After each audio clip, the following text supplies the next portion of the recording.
إلا كتعيش بنفس العادات غتبقى نفس الشخص. هاد المقولة كتبين باللي انت اللي كتحكم في حياتك. فإلا انت بقيتي كتعيش بنفس العادات ونفس الروتين فراه غتبقى نفس الشخص، بنفس العقلية ونفس المشاكل ونفس الحياة. ولكن كاينين 6 ديال العادات بسيطة، إلا انت التزمتي بهم غير 30 يوم فكن على يقين أنك غادي تستغرب من النسخة الجديدة اللي غادي تولي عليها. وهذا التغيير اللي أنا كنهضر عليه راه ماشي تحفيز فقط، إنما هو عبارة عن علم. أول عادة هي تفيق بك.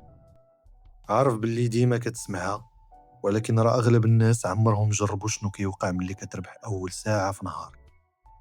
العالم كيكون واقف، ما كاين لا ضجيج لا نوتيفيكيشن، وعقلك كيكون أقوى الحالات ديالو. راه خاصك تعرف باللي الناس الناجحين راه ماشي كائنات خارقة، ولكن غير هما ناس اللي عرفوا كيفاش يجيريو الوقت ديالهم. فإلا بديتي غير بساعة بكري يوميا، من بعد شهر غادي تحس براسك متحكم في حياتك لأول مرة.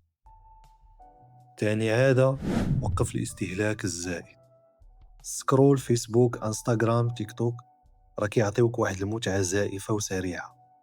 هادشي كيخلي العقل ديالك مدمن على التحفيز الساهل، ومن بعد أي حاجة مهمة كتبان مملة. القراءة والخدمة والرياضة كيبانوا مملين، حيت عقلك تعود ياخد متعة بلا مجهود. انت جرب فقط تنقص من هاد السموم الرقمية لمدة 30 يوم وغادي ترجع عندك الرغبة ديال الحوايج الصعاب. دوزو لثالث عادة اللي هي حرك الجسم ديالك كل نهار. ماشي ضروري لا صال وماشي ضروري تكون رياضي محترف، غير 20 دقيقة ديال المشي ولا تمارين في الدار يقدروا يبدلوا الطاقة ديالك كاملة، حيت الجسم والعقل مرتبطين ببعضياتهم. ملي الجسم كيضعف العقل كيبدا يضعف، ولكن ملي كتدرب كتولي عندك ثقة في النفس مختلفة، كتولي تحس براسك قوي وحتى نفسيتك كتبدا تبدل.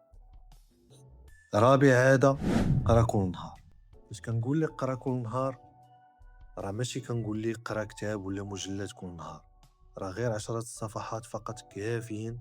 الا قريتي يوميا فراه في ظرف 30 يوم غتلقى راسك قريتي كتاب ولا زوج.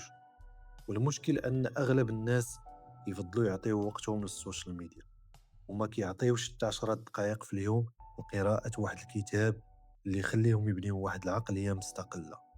راه أي شخص قوي في كلامه في قراراته في طريقة التفكير ديالو قرا بزاف ديال الكتب. العادة الخامسة، دير الحاجة واخا ما تكونش عندك الرغبة. هاد العادة هي اللي كتفرق بين الناس اللي كيبقاو يحلموا والناس اللي كيوصلوا. أي واحد يقدر يخدم ملي يكون متحمس، ولكن القوي هو اللي كيخدم فاش ما كيكونش مزيان وما عندوش الموضوع، حيت الانضباط أقوى من الحماس.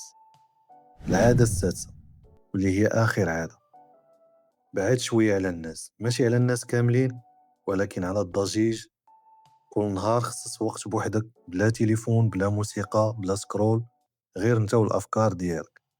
حيت أغلب الناس خايفين يبقاو بوحدهم، حيت غيكون أول مرة غيسمعوا فيها العقل الحقيقي ديالهم. ولكن راه في هاد العزلة كيتخلق التغيير الحقيقي. إلا طبقتي هاد 6 العادات لمدة 30 يوم غادي تبدا تحترم راسك وغادي تولي النسخة اللي ديما كنتي باغي تكون. ماشي حيت الحياة تبدلات، ولكن حيت انت تبدلتي. 30 يوم يقدروا يبدلوا حياتك كاملة، ولكن القرار خاصو يبدا اليوم.